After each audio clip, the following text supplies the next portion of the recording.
Hallo und willkommen zu diesem einfachen Deutsch-Podcast. Ich bin sehr glücklich, dass du heute bei mir bist. In diesem Podcast sprechen wir langsam, mit einfachen Wörtern.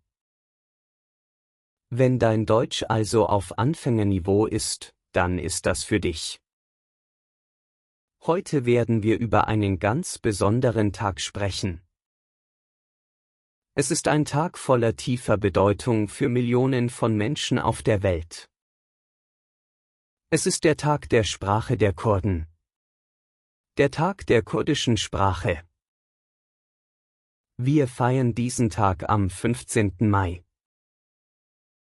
Aber warum der 15. Mai? Warum nicht ein anderer Tag? Lass mich dir die Geschichte dieses Tages erzählen. Aber bevor wir über Hawa sprechen, müssen wir auch über die Dinge davor sprechen. Denn die Geschichte beginnt nicht immer mit einer Person, einem Tag oder einem Ereignis. Vor Hawa, 4 Jahre früher, passierte in der Sowjetunion etwas Wichtiges. Es war das Jahr 1928. 2 talentierte Menschen arbeiteten zusammen. Einer von ihnen war der berühmte Intellektuelle Erebe Semo. Der andere war der angesehene Sprachwissenschaftler Isahak Marogulov. Zusammen erstellten sie das erste kurdische Alphabet mit lateinischen Buchstaben. Wir kennen dieses Alphabet als das Semo-Marogulov-Alphabet. 2 Jahre danach, am 1. April 1930, geschah noch etwas. In Armenien erschien die Zeitung Ria Teze. Ria Teze war die erste kurdische Zeitung mit lateinischen Buchstaben. Mit dieser Zeitung begannen die sowjetischen Kurden mit dem modernen Schreiben. Wir müssen auch ihnen dankbar sein. Jetzt kehren wir zu Hawa zurück. Es war das Jahr 1932. Die Länder hatten Krieg gesehen. Die Menschen waren zerstreut. Viele Kurden waren weit von ihrem Land entfernt. Einige lebten in der Türkei, einige in Syrien, einige im Irak, einige im Iran. Aber wo immer sie waren, ihr Herz war in der Heimat. Und in ihrem Herzen war ihre Sprache. In dieser Zeit gab es einen großen Mann. Sein Name war Celadet Ali Bedirxan. Celadet kam aus einer berühmten Familie. Seine Vorfahren hatten kurdische Geschichte geschrieben. Etwas Schönes über Celadet: er selbst hatte in Deutschland studiert. Dort hatte er Sprachwissenschaft und Geschichte gelernt. Vielleicht weißt du es nicht, aber zwischen Kurden und Deutschen gibt es alte Verbindungen. Viele Kurden leben heute in Deutschland. Und viele Deutsche haben mit Kurden zusammengearbeitet, für Forschungen über Sprache und Kultur. Kehren wir zur Geschichte von Celadet zurück. Er wollte sein Wissen aus Europa für die Kurden bringen. Aber Celadet hatte für sich die wichtigste Aufgabe gewählt. Er wollte die kurdische Sprache auf neue Weise für die Kurden im Nahen Osten schreiben. Vor dieser Zeit, in diesen Regionen, schrieben die Kurden ihre Sprache mit dem arabischen Alphabet. Aber dieser Weg war sehr schwer. Einige Laute gab es im arabischen Alphabet nicht. Zum Beispiel war der Laut E oder der Laut U schwer zu schreiben. Deshalb wurden Wörter oft nicht gleich gelesen. Celadet dachte darüber nach. Er sagte, wir brauchen ein neues Alphabet. Ein Alphabet, das jeden kurdischen Laut gut zeigt. Mit seinem Bruder Kamuran begann er die Arbeit. Sie schauten sich die Alphabete anderer Sprachen an. Sie schauten sich Englisch, Französisch und Deutsch an. Sie wählten lateinische Buchstaben. Aber für die besonderen Laute des Kurdischen schufen sie neue Zeichen. Zum Beispiel C, S, E, I, U. Diese Zeichen werden auch heute noch beim Schreiben des Kurdischen verwendet. Jetzt traf Celadet eine große Entscheidung. Er wollte mit diesem Alphabet die erste kurdische Zeitschrift mit lateinischen Buchstaben herausgeben. Er wollte, dass die Kurden in ihrer Sprache lesen. Er wollte, dass Großmütter und Großväter ihre Geschichten aufschreiben. Er wollte, dass Dichter ihre Gedichte veröffentlichen. Deshalb wählte er den Namen der Zeitschrift Hava. Hava bedeutet auf Kurdisch Ruf oder Aufruf. Also ein Ruf an das eigene Volk. Ein Aufruf für die eigene Sprache. Und am 15. Mai 1932 erschien die erste Ausgabe von Hava. Der Ort der Herausgabe war Damaskus, die Hauptstadt von Syrien. Damals lebten viele kurdische Intellektuelle in Damaskus. Sie waren aus der Türkei geflohen, wegen des Drucks des Staates. Damaskus war für sie zur Heimat geworden. Hava war ein neuer Anfang. Nicht nur für Celadet, sondern für alle kurmanschsprachigen Kurden. Zum ersten Mal hatten sie, in den westlichen Regionen Kurdistans, eine Zeitschrift mit lateinischem Alphabet in ihren Händen. Zum ersten Mal sahen sie, dass ihre Sprache auf geordnete Weise geschrieben werden kann.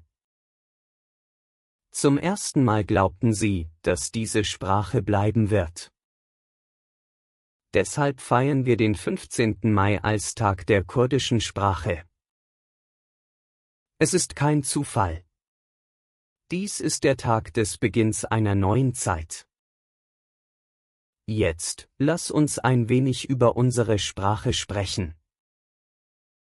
Weißt du, woher die kurdische Sprache kommt?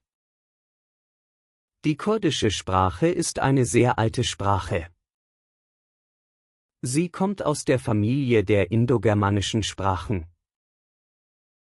Das ist die größte Sprachfamilie der Welt. In dieser Familie gibt es Englisch. Es gibt Französisch. Es gibt Deutsch. Aber innerhalb dieser Familie gehört Kurdisch zum Zweig der iranischen Sprachen. Das heißt, Kurdisch ist eine Schwester von Persisch, von Belutschisch, von Pashtu. Diese Schwestern und Brüder sind seit Hunderten von Jahren zusammen aufgewachsen. Aber jede hat ihren eigenen Weg und ihr eigenes Gesicht. Die kurdische Sprache hat 3 Hauptdialekte. Erster, Kurmandschi. Das ist der größte Dialekt. Auf Kurmandschi sprechen 40 Millionen Menschen. Sie leben meist im Norden Kurdistans. Das heißt, in der Türkei, in Syrien und in einigen Gebieten des Iraks und des Irans.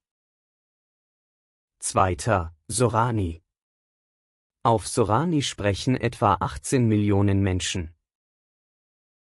Sie leben meist im Süden Kurdistans. Das heißt, im Irak und im Iran. Sorani wird mit dem arabischen Alphabet geschrieben. Dritter, Zazaki und Gorani. Diese Dialekte werden etwas weniger gesprochen. Aber jeder von ihnen ist auch reich. Zazaki wird meist in Dersim und Umgebung gesprochen. Gorani wird in Hauraman gesprochen. Jeder Dialekt hat seine eigene Geschichte, seine eigene Literatur und seine eigenen Klänge. Jetzt lass uns über eine ganz besondere Tradition sprechen. Die Tradition der Dengbe. Wer sind die Dengbe? Das Wort Dengbe besteht aus 2 Teilen. Deng, das bedeutet in der Physik eine Form von mechanischer Energie, die durch das Schwingen von Stoffen entsteht und sich als Welle in Luft, Wasser oder festen Dingen ausbreitet. Be bedeutet die Person, die spricht. Also bedeutet Dengbe derjenige, der mit seiner Stimme erzählt. Dengbe sind die kurdischen Geschichtenerzähler. Aber sie erzählen auf eine besondere Weise. Sie singen. Sie lesen. Sie benutzen ihre Stimme wie Musik. Hunderte von Jahren lang hatte das kurdische Volk keine Schrift. Aber es gab Dengbe. Dengbe überlieferten die Geschichten der Helden. Dengbe vergaßen die alten Lieben nicht. Dengbe bewahrten die Geschichte ihres Volkes in ihrem Herzen. Einige Lieder der Dengbe waren stundenlang. Ein Dengbe konnte das ganze Leben eines Menschen in einem Lied erzählen. Erinnere dich an die Namen einiger berühmter Dengbe. Efdel Zeynep, Zakiroy Birazi, Karapetek Sako, Rezo, Zeroye Biroye, Mehmet Arife Ziziri. Sie alle waren große Menschen. Sie alle sind unser Erbe. Aber unsere Sprache hat nicht immer in Freiheit gelebt. Lass mich dir ein wenig Geschichte erzählen. Im 20. Jahrhundert haben viele Staaten die kurdische Sprache verboten. In der Türkei war Kurdisch jahrelang verboten. Die Menschen dürften in der Schule nicht Kurdisch sprechen. Die Menschen dürften ihren Kindern keine kurdischen Namen geben. Kurdische Lieder waren verboten. Kurdische Bücher waren verboten. Manchmal kamen Menschen nur, weil sie Kurdisch sprachen, ins Gefängnis. In Syrien war die Lage nicht anders. Auch im Iran ging der Staat hart gegen die kurdische Sprache vor. Nur in einigen Teilen des Iraks und in der Sowjetunion war Kurdisch etwas freier. Aber zu allen Zeiten gab es viele mutige Stimmen. Dichter schrieben heimlich. Sänger sangen heimlich. Eltern brachten ihren Kindern heimlich Kurdisch bei. Weil es diese Menschen gab, ist unsere Sprache nicht gestorben. Auch das ist die Kraft der kurdischen Sprache. Jetzt lass uns über die neue Zeit sprechen. Heute ist die Lage etwas besser. In der Region Kurdistan Irak ist die kurdische Sprache eine offizielle Sprache. Kinder lernen in den Schulen auf Kurdisch. Fernsehen, Radio, Zeitungen, alles gibt es auf Kurdisch. Auch in Syrien wird in einigen Gebieten jetzt Kurdisch unterrichtet. In der Türkei haben einige Schulen und Universitäten mit Kurdisch begonnen. Aber es ist noch viel Arbeit nötig. Noch immer kennen viele kurdische Kinder die Sprache ihrer Mutter nicht gut. Es gibt noch viele Probleme. Aber es gibt Hoffnung. Und es gibt Arbeit. Jetzt lass uns über die Diaspora sprechen. Was ist die Diaspora? Diaspora wird für Menschen verwendet, die weit von ihrer Heimat leben. Millionen von Kurden leben heute in Europa. In Deutschland, in Schweden, in Frankreich, in den Niederlanden. In Großbritannien, in Belgien, in Österreich. Und in anderen Ländern der Welt. Für diese Menschen ist die kurdische Sprache sehr wichtig. Aber gleichzeitig ist sie sehr schwer. Warum? Weil ihre Kinder in der Schule die Sprache des neuen Landes lernen. Sie wachsen mit Deutsch, mit Englisch, mit Schwedisch auf. Manchmal vergessen sie die Sprache ihrer Mutter. Manchmal schämen sie sich, Kurdisch zu sprechen. Aber es gibt mutige und treue Eltern. Sie sprechen jeden Abend mit ihren Kindern Kurdisch. Sie erzählen kurdische Geschichten. Sie singen kurdische Lieder. Sie geben ihre Sprache als großes Geschenk an ihre Kinder weiter.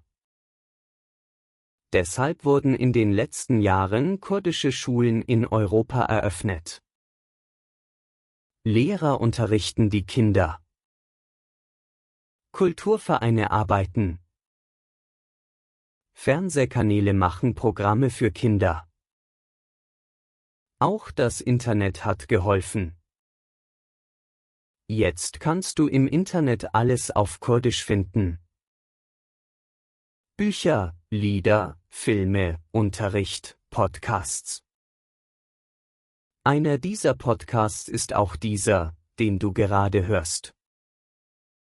Jetzt eine wichtige Frage. Warum ist Sprache so wichtig? Manche Leute sagen, Sprache ist nur ein Werkzeug. Wenn wir in einer anderen Sprache gut sprechen können, reicht es.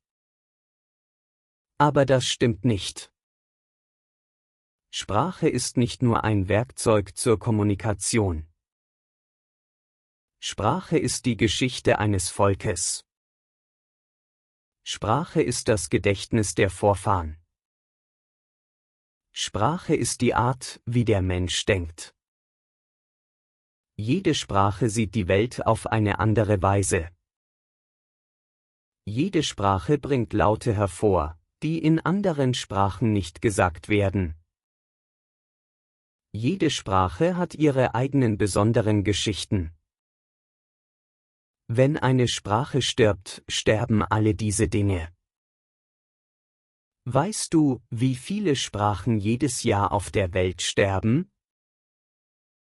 Wissenschaftler schätzen, dass alle 2 Wochen eine Sprache stirbt. Das heißt, in einem Jahr gehen etwa 25 Sprachen verloren.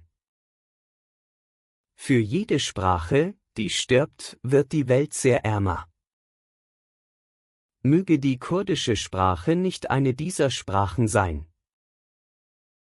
Jetzt fragst du, aber was kann ich tun? Ich werde dir ein paar einfache Dinge sagen. Erstens, sprich mit deinen Kindern Kurdisch. Wenn du ein Kind hast, sprich jeden Tag mit ihm auf Kurdisch. Wenn du noch keine Kinder hast, sprich mit deinen Verwandten. Mit deinen Schwestern. Mit deinen Brüdern. Mit deinen Eltern. Zweitens, lies kurdische Bücher. Versuche, in der Woche ein kurdisches Buch zu lesen. Wenn das zu schwer ist, reichen ein paar Seiten. Drittens, höre kurdische Lieder. Lieder der Dengbe. Auch moderne Lieder. Lass Kurdisch immer in deinem Ohr sein. Viertens, schau kurdische Filme. Ja, es gibt gute kurdische Filme. Es sind wenige, aber es gibt sie. Sieh sie. Unterstütze sie. 5. Schreibe mit deinen Freunden auf Kurdisch. Auf WhatsApp. Auf Instagram. Überall. Jedes Wort, das du auf Kurdisch schreibst, macht unsere Sprache stärker. 6. Bringe es deinen Kindern bei. Du bist kein Lehrer, ich weiß. Aber du kannst es lehren. Auch wenig ist etwas. 7.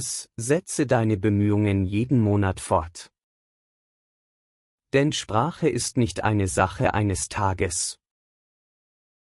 Sprache ist die Arbeit eines ganzen Lebens. Jetzt, mein Freund, möchte ich dir etwas Letztes sagen. Du bist Kurde oder du lernst die kurdische Sprache oder du wolltest sie nur hören. Was auch immer, ich danke dir, dass du heute hier bist. Du bist ein Teil der Geschichte unserer Sprache. Jedes Mal, wenn ein Wort auf Kurdisch gesagt wird, lebt unsere Sprache. Jedes Mal, wenn ein Kind auf Kurdisch fragt, lebt unsere Sprache. Jeden Abend, wenn eine Großmutter eine Geschichte auf Kurdisch erzählt, lebt unsere Sprache. Jedes Lied, das ein Dengbi im Gebirge singt, lebt unsere Sprache. Jedes Gedicht, das geschrieben wird, lebt unsere Sprache. Jeder Podcast auf Kurdisch, jedes Video, jedes Buch, unsere Sprache lebt. Das ist unsere Kraft. Das ist unser Erbe. Das ist unsere Identität. Möge euch der Tag der kurdischen Sprache gesegnet sein. Seladet Ali Bedirksan, der Hava-Zeitschrift, allen Dengbi und Schriftstellern, die uns bis heute gebracht haben, wir sind dankbar. Aber am meisten sind wir dir dankbar, mein Freund. Denn jeden Tag, an dem du diese Sprache sprichst, setzt du diese Bedeutung fort.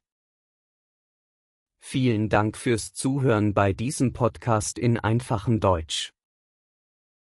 Ich hoffe, diese Folge hat dir gefallen.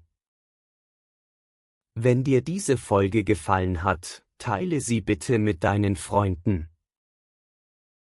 In der nächsten Folge werden wir über einen anderen schönen Teil der kurdischen Kultur sprechen. Bis dahin, pass auf dich auf, übe jeden Tag ein wenig Deutsch und tschüss.